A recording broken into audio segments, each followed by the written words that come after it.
سیاہ بال اس کے ماتھے پہ گر رہے تھے، سیاہ آنکھوں میں عجیب سی چمک تھی۔ ممی کے منہ سے اس دشمن جاں کی آواز سن کر جو دلی راحت ملی تھی، چہرے کی مسکراہٹ سے عیا ہو گئی تھی۔ ممی فوراً نرم پڑی۔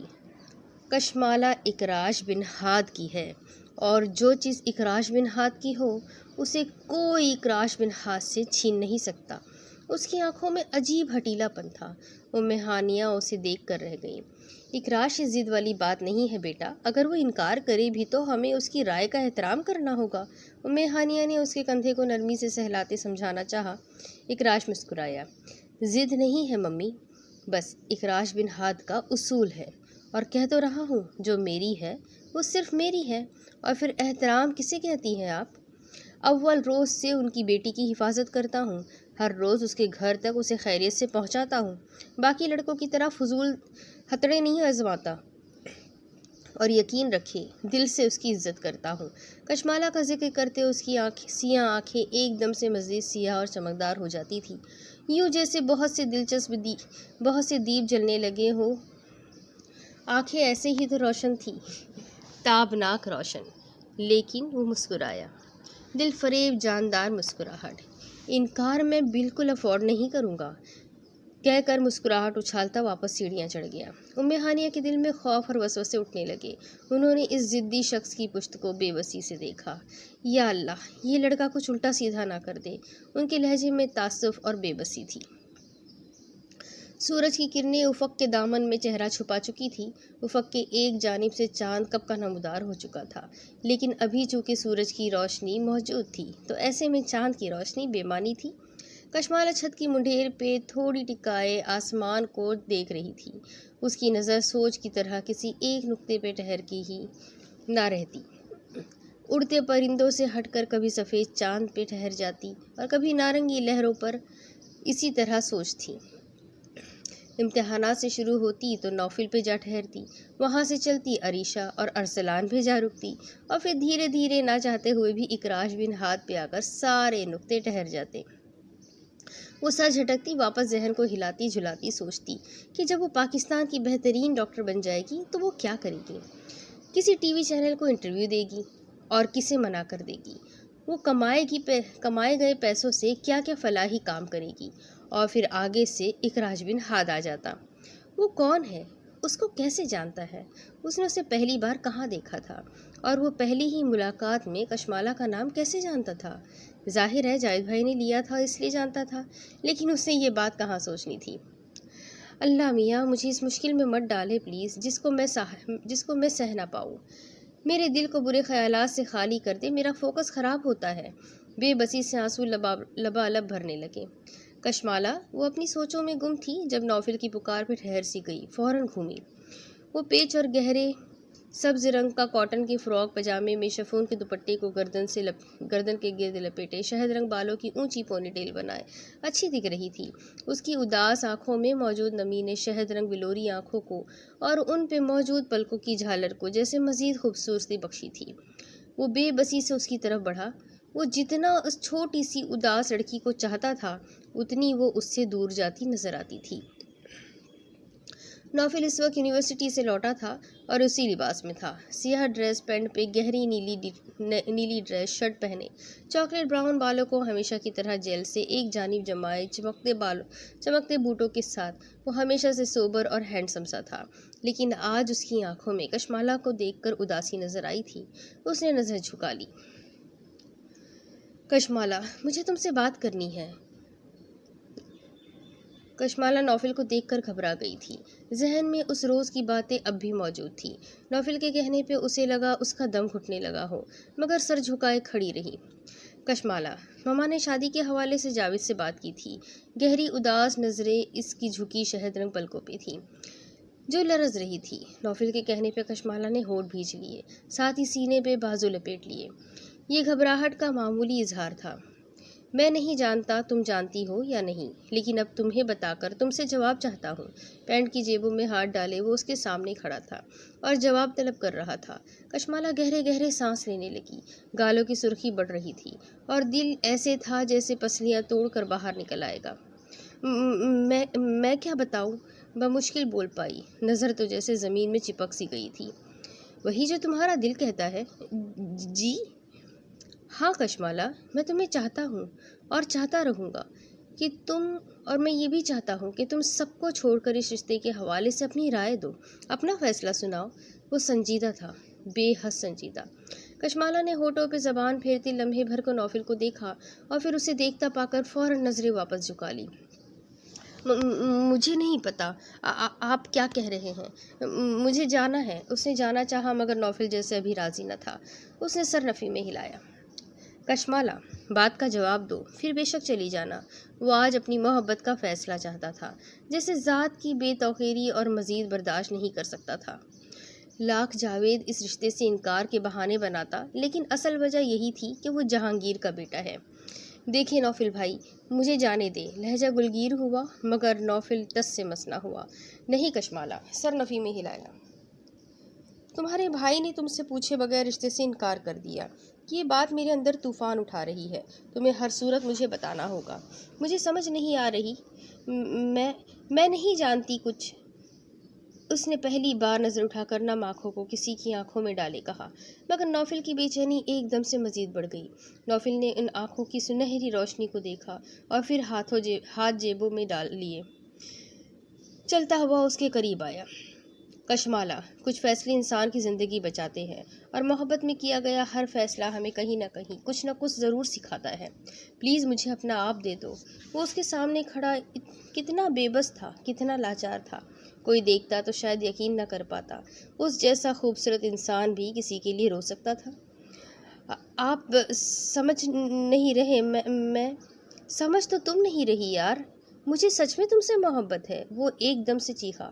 کشمالا سہم کر 2 قدم پیچھے ہٹ گئی۔ میں نہیں جانتا کب، کیسے، کیوں ہوا۔ بس میں اتنا جانتا ہوں کہ تمہارے ہاتھ کی ایک کپ چائے پینے اور تمہارا خوبصورت چہرہ دیکھنے کے لیے میں ہر روز اپنی ذات کی نفی کرتا یہاں چلا آتا ہوں۔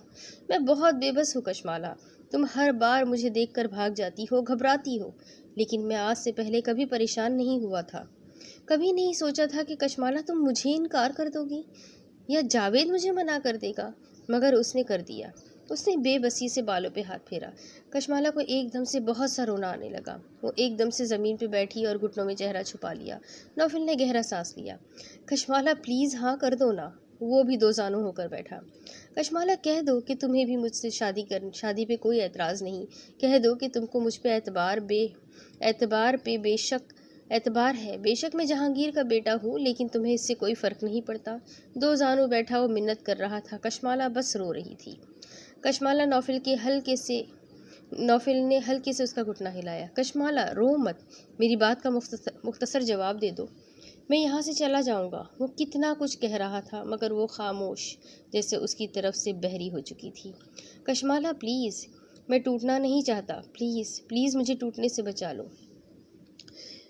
میں جہانگیر کا بیٹا ہوں تو اس میں میرا کوئی قصور نہیں ہے۔ اس نے ایک بار پھر سے کشمالا کا گھٹنا ہلایا، لیکن اس بار جیسے اسے محسوس ہو گیا۔ وہ تیزی سے واپس اٹھی اور اس کے قریب سے روتی نیچے کی طرف بھاگ گئی۔ وہ چلی گئی، وہ اسے انکار کر کے چلی گئی۔ ہاں، وہ انکار کر کے ہی تو گئی تھی، بلکہ اس کی محبت کو، اس کی منت کو ٹھکرا کر گئی تھی۔ نوفل نے بے بسی سے اس کے قدموں کی رہ جانے والی دھول کو دیکھا اور پھر ایک نظر آسمان کو دیکھا۔ آنکھوں میں کچھ تھا، کچھ عجیب سا، جو صرف اور صرف جہانگیر کے بیٹے کی آنکھوں میں ہی ہو سکتا تھا۔ اب بتاؤ کیا میرے پیچھے؟ پانی کا گلاس واپس ملازمہ بشرا کو تھماتے اکراش کو سر سے پاؤں تک دیکھا۔ ناک اور ہاتھ پہ بندھی پٹی، اس کے کالے کرتوت سب سنا رہی تھی۔ جو اہم تھا سب کیا۔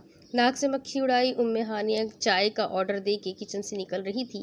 باپ اور بیٹے کو اکٹھا بیٹھے دیکھ کر انہوں نے نادیدہ آسمان کو تسلی بھری نگاہوں سے دیکھا۔ یعنی یہ توڑ پھوڑ تمہارے نزدیک اہم کام ہے؟ ان کا اشارہ اس کے ہاتھ اور ناک کی جانب تھا۔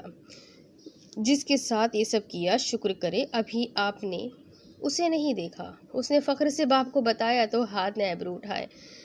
ہانیہ نے ہاتھ صاحب کے برابر بیٹھتے اس کی بات پہ کچھ بے بسی سے اسے دیکھا۔ بیٹا، میرے خیال میں مجھے شکر اس بات پہ کرنا چاہیے کہ وہ شریف آدمی کہیں تمہیں جیل ویل نہیں لے گیا۔ اگر ایسا ہوتا تو جانتے ہو خاندان کی ساکھ پہ کتنا برا اثر پڑتا۔ بولتے ساتھ ان کے لہجے میں خوشگی خود بخود در آئی تھی۔ اکراش جواب دینے کی بجائے کھڑکی سے باہر دیکھنے لگا تھا، یوں جیسے نظروں کی مصروفیت ڈھونڈ رہا ہو۔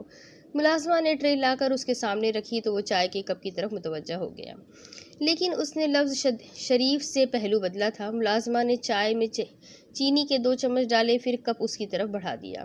اگر اس شریف آدمی نے ایسی شریفوں والی حرکت نہ کی ہوتی تو میں ہرگز اسے اپنی ڈارک سائیڈ نہ دکھاتا۔ چائے پکڑ کر کپ سے نکلتی بھاپ کو بغور دیکھتے اس نے کہا تھا۔ اسے ابھی بھی کشمالہ کی سرخ آنکھیں یاد آ رہی تھی تو اس کے دماغ کی نسیں پھٹنے لگی تھی۔ اسے شدید غصہ آ رہا تھا۔ خیر، ڈاک تو تم پورے کے پورے ہو، محض ایک سائیڈ کو کیوں بدنام کرتے ہو؟ یہ بتاؤ خدا نخواستہ اس نے ایسا کیا کر دیا تھا؟ آنکھوں میں واضح شرارت تھی۔ ہانیہ نے ان کے اچھے موڈ کو دیکھا تو آنکھیں دکھائی، مگر وہاں پرواہ کسے تھی؟ اس نے کشمالہ کو ریز کیا تھا، کپ میز پہ رکھ دیا۔ آنکھوں کی سیاہی ایک دم سے مزید سیاہ ہو گئی۔ ہانیہ نے ہاتھ کو دیکھا جن کی مسکراہٹ لمحوں میں غائب ہو گئی تھی۔ میں اتفاق سے وہیں تھا، میں نے اسے کشمالہ کو ہریس کرتے دیکھا تو 1-2 اس کے لگا دی۔ اس کے 1-2 پہ ڈیڈ نے ایبرو اٹھائے تھے، جیسے کہا ہو کہ ہاتھ ناک تو کچھ اور ہی کہہ رہے ہیں، لیکن اکراش کسی لڑکی کے لیے سنجیدہ ہے۔ انہیں سمجھ نہیں آ رہی تھی انہیں خوش ہونا چاہیے یا پریشان۔ اس کی شخصیت ہی کچھ ایسی تھی کہ وہ اس کے والد ہو کے بھی اس کو سمجھ نہیں پائے تھے۔ بہت ہو گئی باتیں، شام کی چائے آپ لوگ آج کشمالہ کے گھر میں پئیں گے۔ کپ واپس اٹھا کر منہ کی طرف بڑھاتے اس نے سنجیدگی سے کہا تو ہانیہ اور ہاتھ خاموش ہو گئے۔ انہیں اس فیصلے پہ کوئی اعتراض نہیں تھا، لیکن اگر انہوں نے چائے پوچھے بغیر ہی گھر سے دھکے دے کر نکال دیا تو؟ سوال حاج صاحب کی طرف سے تھا۔ اکراش نے چائے کا گھونٹ بھرا اور اگلے ہی لمحے اس کے ماتھے پہ بل ابھرے۔ کیا مصیبت ہے؟ اس نے بڑبڑاتے کپ پوری قوت سے فرش پہ دے مارا۔ چائے چھلکتی قالین پہ پھیلتی چلی گئی اور کپ کی کرچیاں شفاف فرش پہ پھسلتی چلی گئی۔ ماحول میں ایک دم سے جیسے سناٹا سا چھا گیا تھا۔ اکراش، ہانیہ کے لہجے میں صدمہ تھا۔ وہ ہر روز کوئی نہ کوئی برتن توڑ دیتا تھا، لیکن وہ آج بھی اس کی عادتوں کی عادی نہیں ہوئی تھی۔ بشرا، اس کی ایک دہاڑ پہ ملازمہ ہاپتی کاپتی کچن سے بھاگی چلی آئی۔ اکراش نے اسے کھا جانے والی نظروں سے دیکھا۔ ڈیڈ نے بیٹے کی ناقابل برداشت حرکتوں کو دیکھتے ہونٹ بھیجے اور کپ اٹھاتے کمرے کی جانب بڑھ گئے۔ ایک دم سے ان کا موڈ خراب ہو گیا تھا، جبکہ پیچھے وہ چیخ رہا تھا، یوں جیسے وہ پاگل ہو چکا ہو۔ کیا چاہتی ہو؟ میں میٹھا کھا کے مر جاؤں؟ تمہیں معلوم بھی ہے کرسٹل شوگر کتنی نقصان دہ ہے؟ ہانیہ گہرا سانس لیتی اپنی جگہ سے اٹھی۔ اکراش بیٹا، شوگر ہی تھی، زہر تو نہیں، اور ابھی آپ نے پی بھی تو لی ہے۔ پی بھی تو نہیں، اتنا غصہ کیوں؟ انہوں نے ہر ممکن کوشش کی تھی کہ ان کا لہجہ سخت نہ ہو، کیونکہ اکراش بن ہاد پہ اب غصہ بھی کام کرنے والا نہیں تھا۔ میں نہیں جانتا کچھ بھی اسے فارغ کرے۔ میں نے آپ کو 1000 بار کہا ہے ایسے انکمپیٹنٹ لوگوں کو جاب پہ مت رکھا کرے۔ وہ چیخ رہا تھا اور سامنے کھڑی ملازمہ کی آنکھوں سے آنسو نکل کر اس کے پاؤں پہ گرتے جا رہے تھے۔ ہانیہ نے گہرا سانس لیا۔ جائے بشرا، آپ جا کے کچن میں کام دیکھیں، اور اکراش آپ میرے ساتھ کمرے میں آئیں۔ ہمیں شام میں کشمالہ کی طرف جانا ہے نا؟ کشمالہ کا نام سنتے ہی اس کی سیاہ آنکھیں ایک دم سے پرسکون ہونے لگیں۔ اس نے ایک تنفر بھری نگاہ ملازمہ پہ ڈالی اور کمرے کی جانب بڑھ گیا۔ ٹھنڈی ہوا اور سست روی سے چلتے جھولے پہ بیٹھ کر وہ اسلامیات کی کتاب کو گھٹنوں پہ رکھے ہوئے تھی، مگر نظر اس وقت کتاب کی بجائے آسمان پہ تھی۔ شام کے لمبے ہوتے سائے اور پرندوں کی واپسی اسے ہمیشہ مسمرائز کر دیا کرتی، جیسے اب کر رہی تھی۔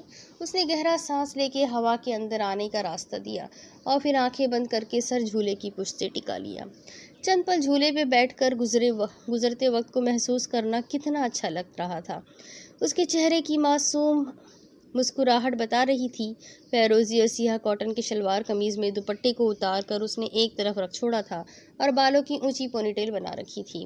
آخری امتحان اسلامیات کا تھا، جو کہ 2 دن بعد تھا۔ یوں لگتا تھا جیسے آزادی کے دن قریب تھے۔ لمبی تھکا دینے والی پڑھائی سے آزادی کا وقت قریب آ رہا تھا۔ وقت یوں ہی گزر رہا تھا جب ذہن کی روح بھٹکنے لگی۔ اکراش کا ڈانٹنا، ارسلان کا اکراش کا دوست ہونا، اور پھر نوفل کی منت، اس سب سے الگ اس کا بار بار کہنا کہ اس کا کیا قصور ہے، جو اگر وہ جہانگیر کا بیٹا ہے۔ یہ بات کشمالہ اس روز کے بعد پہلی بار سوچ رہی تھی۔ اس نے پٹ سے آنکھیں کھول دی۔ جہانگیر انکل کو اس نے کافی عرصے سے نہیں دیکھا تھا، بس 4-5 سال قبل امی لوگوں کے کزن جنہیں وہ ماموں کہتی تھی ان کی شادی پہ دیکھا تھا۔ وہ بھی وہ محض بارات سے چند منٹ قبل شادی میں شرکت کے لیے آئے تھے اور پھر زیادہ دیر بیٹھے بغیر چلے گئے تھے۔ اس کے بعد اسے یاد نہیں پڑتا تھا کہ اس نے انہیں کہیں دیکھا ہو۔ اس کے بعد نوفل کا کہنا کہ جاوید نے اس لیے انکار کیا کہ وہ جہانگیر کا بیٹا ہے، تو بہت سی باتوں نے کشمالہ کے ذہن کو الجھا دیا۔ اس نے گہرا سانس لیا۔ اب وہ مزید نہ جانے کتنی دیر بیٹھتی۔ جب ممانی سیڑھیاں چڑھتی اوپر آ گئی، کشمالہ انہیں دیکھ کر فوراً سیدھی ہوئی، کتاب بھی بند کر کے ایک طرف رکھ دی۔ کتنی دیر سے یہاں بیٹھی ہو؟ طبیعت ٹھیک ہے؟ وہ نرمی سے پوچھ رہی تھی۔ کشمالہ نے سر اس بات میں ہلا دیا۔ امتحانات کے بعد ہمیں عمرے پہ چلنا ہے۔ آسمان پہ اداس نگاہیں بھٹک رہی تھی۔ کشمالہ نے انہی کی آنکھوں کی اداسی کو واضح دیکھا تھا، مگر پوچھنے کی ہمت نہ کر سکی، محض انہیں دیکھتی رہ گئی۔ حیران کیوں ہو رہی ہو؟ نہیں جانا کیا؟ نہیں، میں تو بس… وہ شرمندہ ہوئی۔ وہ تو ان کے چہرے پہ ان گزرے وقت کے آثار تلاش کر رہی تھی جو ماموں کے جانے کے بعد ان کے چہرے پہ نقش ہو کر رہ گئے تھے۔ جوانی سے بڑھاپے تک دونوں نے شاید ایک دوسرے کو جدائی کی سزا دینے کی قسم کھا لی تھی۔ اس کے شرمندگی سے کہنے پہ انہوں نے نرمی سے اس کا سر تھپکا اور اٹھ کھڑی ہوئی۔ کوئی تم سے ملنے آیا ہے؟ آ جاؤ نیچے۔ وہ نرمی سے مسکرا رہی تھی۔ کشمالہ محض ان کی مسکراہٹ دیکھتی رہی۔ وہ جانے لگی تو اس نے اپنی آواز پہ ان کو رکتے محسوس کیا۔ ممانی، اگر مسائل ایک دوسرے کو کہہ دینے سے حل ہوتے ہوں تو بھی ہم ایک دوسرے سے کہتے کیوں نہیں ہیں؟ کیوں ہم ایک دوسرے کے مقابلے میں اپنی انا کو کھڑا کر لیتے ہیں اور مرنے تک اس انا کو اپنے درمیان سے ہٹاتے ہی نہیں؟ پہلی بار شاید وہ ان سے ان کی اداسی کا راز پوچھ رہی تھی۔ ممانی اسے دیکھ کے رہ گئی۔ محض ایک فرد کے چاہنے سے کچھ نہیں ہوتا کشمالہ۔ ان کی آنکھوں کے کنارے اپنی بے وقتی پہ بھیگنے لگے۔ انہوں نے چہرہ موڑ لیا۔ نیچے آ جاؤ کہہ کر فوراً سیڑھیوں کی طرف بڑھ گئی۔ کشمالہ کے اندر ایک دم سے اداسی بڑھ گئی۔ انا اور محبت میں سے اگر مجھے محبت کو منتخب کرنا پڑا تو یقیناً میں محبت کو منتخب کروں گی، اس نے سوچا، فیصلہ کیا اور پھر پاؤں میں جوتا اڑستے جھولے سے اٹھ گئی۔ اس کے قدم بھی سیڑھیوں کی جانب تھے۔ اس نے جس وقت ڈرائنگ روم میں قدم رکھے وہاں موجود حضرات لمحے بھر کو خاموش ہوئے تھے۔ انکل اور آنٹی، جنہیں اس نے شاید زندگی میں پہلے کبھی نہیں دیکھا تھا، دونوں معصوم سی شہد رنگ بڑی بڑی بلوری آنکھوں والی لڑکی کو دیکھ رہے تھے جس نے لوگوں کو اپنی طرف متوجہ پا کر فوراً نظر جھکا لی تھی۔ اس کے گال ایک دم سے بہت سرخ ہوئے۔ جاوید نے گہرا سانس لیا۔ کشمالہ ادھر آؤ۔ جاوید حاج صاحب کے بائیں جانب صوفے پہ بیٹھا تھا۔ کشمالہ کو پکارا تو وہ سر جھکائے ان کی طرف بڑھ گئی، جبکہ ہاد اور ام ہانیہ بس خاموشی سے اس معصوم اور پھول جیسی بچی کو دیکھ رہے تھے جس کا نام اس کی شخصیت کی عکاسی بہت خوب کرتا تھا۔ جاوید، آپ انہیں اپنے پاس کیوں بٹھا رہے ہیں؟ ہمیں اپنی بیٹی سے تعارف تو کروانے دیجیے۔ بیٹا ادھر آئے ہمارے پاس۔ ام ہانیہ کے کہنے پر کشمالہ نے لمحہ بھر کو ناسمجھی سے انہیں دیکھا اور پھر جاوید کے اشارہ کرنے پہ ان کے پاس جا بیٹھی۔ اس کے دل کی حالت اس کی نم ہتھیلیوں سے واضح تھی۔ ایک دم سے اسے اکراش کی باتیں یاد آئی تھی۔ امتحانات کے چکر میں وہ تو بھول ہی گئی تھی کہ اس نے رشتہ بھیجنے کا کہا تھا۔ احساس ہوتے ہی اس کا دم ایک دم سے گھٹنے لگا۔ اس نے شرمندہ نگاہوں سے بھائی کو دیکھا جو حاج صاحب سے گفتگو میں مصروف تھے اور ساتھ میں چھوٹی چھوٹی چائے کی چسکیاں بھی لے رہا تھا۔ وہی ہوا جو ہونا تھا۔ جاوید نے وہیں بیٹھے بیٹھے انکار کر دیا، نہ وقت مانگا اور نہ کچھ اور، صاف کہہ دیا کشمالہ ابھی چھوٹی ہے اور اسے کشمالہ کو پڑھانا ہے۔ مسٹر ہاد نے اس کو جلے پاؤں کی بلی کی طرح لاؤنج میں چکر کاٹتے دیکھ کر کہا تو ام ہانیہ نے انہیں چپ رہنے کا اشارہ کیا۔ مزید وہ کچھ کہتے تو یقیناً باپ بیٹے کے درمیان جھگڑا ہو جاتا۔ ڈیڈ، میں نے کہا بھی تھا کہ سنجیدگی سے بات کرنی ہے ان سے۔ میں ساتھ جاتا تو شاید جواب یہ نہ ہوتا۔ وہ غصہ کنٹرول کرنے کی ہر ممکن کوشش کر رہا تھا۔ اس کی سیاہ آنکھوں میں واضح بے چینی تھی۔ ام ہانیہ نے گہرا سانس لیا جبکہ حاج صاحب نے بے پرواہی سے شانے اچکا دیے۔ پہلی بات، ہم نے بہت سنجیدگی سے کشمالہ کے گھر والوں سے بات کی تھی، اور دوسری بات، اگر تم ساتھ جاتے تو شاید گیٹ سے ہی چلتا کر دیتے، کیونکہ جیسا انداز تھا جاوید کا تمہارا نام سن کے مجھے اندازہ ہو گیا تھا کہ ضرور تم نے کوئی نہ کوئی ایسی فضول حرکت کی ہے جس کی وجہ سے انہوں نے سوچنا بھی گوارا نہ کیا۔ ان کی بات پہ اکراش نے پوری قوت سے سامنے پڑے ڈیکوریشن پیس کو پاؤں مارا جو فرش پہ گرتے ہی کرچی کرچی ہو گیا تھا۔ ہانیہ نے تعصب سے اپنے بیٹے کو دیکھا۔ ڈیڈ، میں نہیں جانتا، مجھے وہ لڑکی چاہیے تو مطلب چاہیے۔ اس کا انداز ایسے تھا جیسے اگر بات نہ مانی تو دنیا تباہ و برباد کر دے گا۔ یہ کیا طریقہ ہے اکراش؟ وہ لڑکی ہے، جیتی جاگتی لڑکی، وہ کوئی کھلونا نہیں ہے جسے جا کے مارکیٹ سے خرید لیا جائے۔ انہوں نے ناگواری سے اسے ٹوکا تو اکراش نے بال مٹھی میں بھیجتے ماں کو دیکھا۔ ممی، آپ میری بات بھی تو سمجھے نا، وہ اس کا بھائی اس کی شادی کسی اور سے کر دے گا۔ میں سچ میں اس کے لیے سنجیدہ ہوں۔ تیزی سے ہانیہ کے گھٹنے کو پکڑا۔ اس کے لہجے میں منت تھی۔ ہانیہ نے اس کے ہاتھ پکڑ لیے۔ اکراش بیٹا، ہم نے ان سے بات کی تھی، لیکن وہ لوگ کہہ رہے ہیں کہ ابھی کشمالہ چھوٹی ہے۔ ان کا جواز ایسا کوئی غلط بھی نہیں ہے۔ بیوی کی بات کے جواب میں ہاد نے کہا تو اکراش نے بے بسی سے مڑ کر ڈیڈ کو دیکھا۔ میں نے جتنی اس کی عزت کا اور اس کا خیال رکھا ہے نا، شاید ہی کسی اور کا رکھا ہو، لیکن مجھے لگتا ہے آپ لوگ نہیں چاہتے کہ سب کچھ آپ لوگوں کی مرضی سے ہو، ضدی انداز میں کہتے وہ اپنی جگہ سے اٹھا تو ہانیہ فوراً اس کی طرف لپکی، جبکہ ہاد نے بس ناگواری سے بیٹے کو دیکھا تھا۔ فضول باتیں مت کرو، آفس آؤ اور بزنس سنبھالو یا پھر پڑھائی واپس شروع کرو۔ کیا ہے تمہاری قابلیت کہ وہ لوگ تمہیں اپنی بیٹی دے دے؟ جانتے بھی ہو شادی بیاہ نسلوں کا معاملہ ہوتے ہیں۔ صاحبزادے قابل بنو تبھی کوئی تمہیں اپنی بیٹی دے گا، ورنہ اسے کسی اور کا ہوتے دیکھتے رہنا۔ ان کا لہجہ واضح اکراش کو مذاق اڑاتا محسوس ہوا تھا۔ اکراش نے آنکھیں بند کر کے لمبی سانس کھینچی اور پھر ڈیڈ کے سامنے صوفے پہ جا بیٹھا۔ اب اس کا چہرہ بالکل بے تاثر تھا۔ غلط فہمی کو دور کر لے ہاد صاحب، جو میری ہے وہ صرف میری ہے، اسے میں کسی کا بھی کسی صورت بھی ہونے نہیں دوں گا، اب چاہیے جاوید مانے یا نہ مانے۔ مجھے کسی کی ہاں یا نہ سے کوئی فرق نہیں پڑتا، اور رہی بات پڑھائی کی اور بزنس کی تو اس کی آپ فکر مت کریں۔ آپ جو مجھے ڈاکٹر دیکھنا چاہتے ہیں، یاد رکھیں وہ میں بالکل نہیں بنوں گا، چاہے اس کے لیے مجھے کچھ بھی کرنا پڑے۔ اس کے لہجے میں پرانی ضد بول رہی تھی۔ ہاد صاحب نے پھر سے بے پرواہی کا مظاہرہ کرتے کندھے اچکا دیے۔ مجھے تمہاری دھمکی یا فیصلوں سے کوئی خوف نہیں، جو کرو گے خود بھگتو گے۔ میں جو کہہ رہا ہوں بہتر ہے سمجھ جائے، ورنہ اپنے انکار اور اپنے اس بے پرواہ رویے کے ذمہ دار آپ سب خود ہوں گے۔ انگلی اٹھا کر بے تحاشا لہجے میں اس نے لفظ پہ زور دیتے واضح کیا تو ہانیہ ہاد اور اکراش کے درمیان سینڈوچ بنی دیکھتی رہ گئی۔ صبح کا دوسرا پہر تھا۔ جاوید دفتری کاموں میں الجھا تھا اور اس وقت سر کھجانے کی بھی فرصت نہیں تھی۔ اس نے کام کرتے رک کر کلائی پہ بندھی گھڑی پہ وقت دیکھا اور بہم سا مسکرایا۔ آج کشمالہ کا PS، معذرت سیکنڈ ایئر میں اسلامیات نہیں ہوتی، PS کا پیپر تھا، اور چونکہ پیپر آسان تھا تو یقیناً اس وقت وہ واپس آ چکی تھی۔ سوچ کر وہ مطمئن ہوتا واپس کام میں مگن ہو چکا تھا۔ جس فیکٹری میں وہ کام کرتا تھا وہ لیدر کی فیکٹری تھی، اور اس کمپنی کا مال اندرونی اور بیرون ملک سپلائی کیا جاتا تھا، اور اس کمپنی کی ساکھ بھی کافی اچھی تھی۔ اس کا باس بھی اس کے کام پہ فوکس کی وجہ سے اکثر اس کی تعریف کرتے تھے۔ چانسز تھے کہ مزید ترقی بھی ہوتی۔ یہ وقت تھا دوپہر 3:05 کا، اور یہی وہ وقت تھا جب سیاہ جینس پہ خاکی رنگ ٹی شرٹ پہنے جاوید کے کمرے میں ایک لڑکا داخل ہوا تھا۔ اس کے سیاہ بال ماتھے پہ گر رہے تھے اور سیاہ چشمہ شرٹ کے گریبان میں اٹکا ہوا تھا۔ بغیر دستک دیے اندر آنے والے بدتمیز کو جاوید نے کچھ کہنے کے لیے سر اٹھایا، مگر پھر سامنے کھڑے لڑکے کو دیکھ کر جیسے لمحے بھر کو برف ہو گیا۔ وہ جاوید کو دیکھ کر مسکرایا اور پھر کرسی کھینچ کر بیٹھ گیا۔ سیاہ آنکھوں میں چیلنج تھا۔ اپنے سے آدھی عمر کے لڑکے کے چہرے پہ دلیری اور ہونٹوں پہ مسکراہٹ دیکھ کر جاوید نے ہونٹ بھینچ لیے، ہاتھ میں پکڑا پین واپس رکھا اور پشت کرسی سے ٹکا لی۔ جی؟ سوال کیا تو لہجہ اتنا ہی برف تھا جتنا کہ ایک بھائی کا ہونا چاہیے تھا۔ آپ نے کشمالہ کے لیے انکار کیوں کیا؟ وہ سیدھا کام کی بات پر آیا۔ یہ سوال پوچھنے آئے ہو؟ جاوید کے ماتھے پہ بل ابھرے۔ اکراش سنجیدگی سے انہیں دیکھتا رہ گیا۔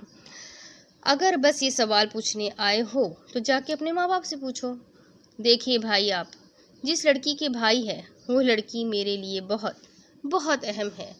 اور کس بنیاد پر؟ جس طرح جاوید مسکرایا تھا، اکراش بن ہاس سرد پڑ گیا۔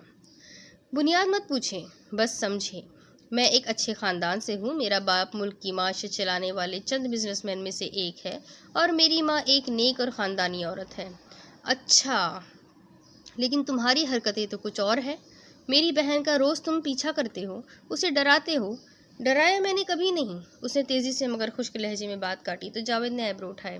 یعنی تم اعتراف کرتے ہو کہ تم اس کا پیچھا کرتے ہو؟ اب کی بار مسکراہٹ غائب تھی۔ اکراش نے گہرا سانس کھینچا۔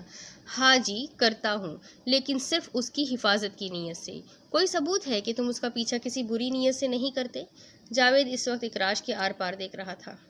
دیکھے جاوید بھائی، جتنی وہ آپ کو بہن ہو کر عزیز ہے، مجھے وہ اس سے کہیں زیادہ عزیز ہے۔ آپ کس بنیاد پہ وہ تمہیں عزیز ہے؟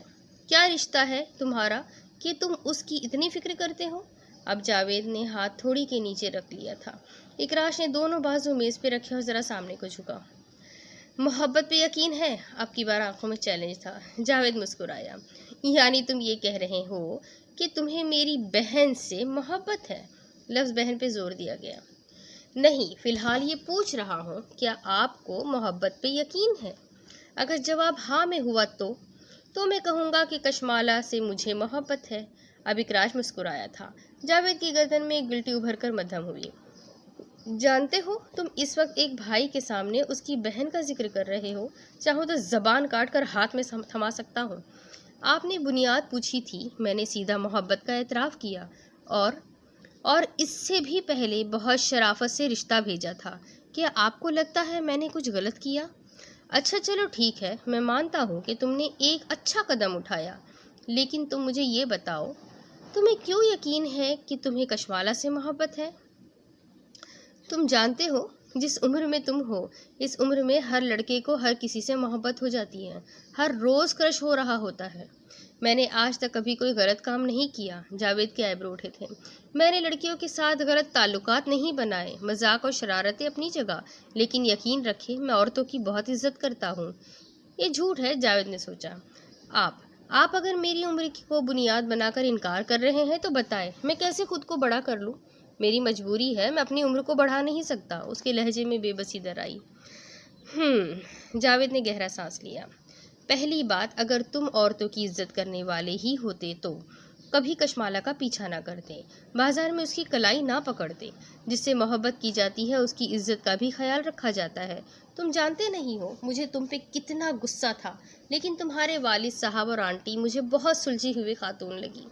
میں نے ان کا لحاظ کرتے ان کے سامنے کوئی سخت الفاظ نہیں کہے کہ کہیں وہ شرمندہ نہ ہو جائے۔